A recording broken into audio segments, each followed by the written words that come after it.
Ekitabo kya Nabbi Isaaya essula 11 okuhanuula ahali Yesu n'ebyali kukola.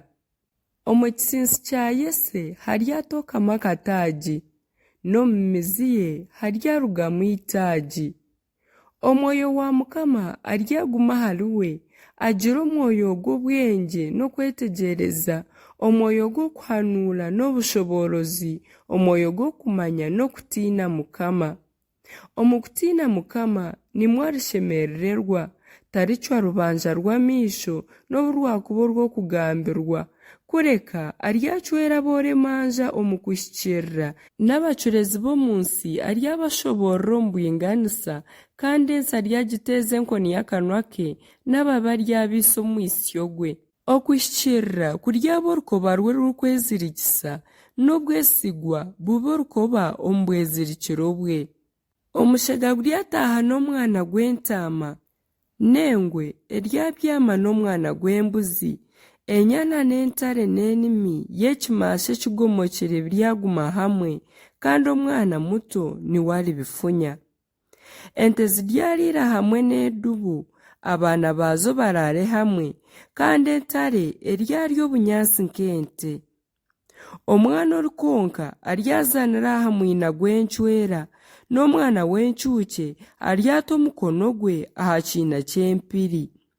Ebyo byona tibirikora kubi n'obukwakuba okwita aha rushozi rwange rwona orurikwera, ahabw'okuba okumanya Mukama kuryabuga ensi yoona, nk'oku amaizi gabuga hoona omu nyanja. Eby'okugarura Abisirayiri n'Abayuda abaatwirwe omu bukwatwa. Kandi eryo izooba orikwetwa ekisinsi kya Yese aryabeera amahanga orurango, niwe amahanga garyetuurira, n'obutaaho bwe buryagira ekitiinisa. Eryo izooba Mukama ryagorora omukono gwe obwa kabiri kugarura abantu babahonokireho, n'abiha Asiriya, Misiri, Patirosi, Esiyopiya, Elamu, Shinaari, Hamasi, n'ahabirwa by'omu nyanja. Aryimukiza amahanga orurango, ateeranira hamwe Abisirayiri abaabingirwe, n'Abayuda abaataatiine, n'abiha aha nshondiina z'ensi. Eihali rya Efurayimu liryahwa, abarikuburabuza Yuda baryamarwaho. Efurayimu taligirra Yuda ihari, na Yuda taliburabuza Efurayimu. Baryahanantuka, bagwe aha mabega g'Abafilisitiya oburengerwa izooba, kandi baryakwatanisa banyage ab'oburugwa izooba. Baryabangira Edomu na Mowabu emikono, n'Abamoni baryabakubuukira.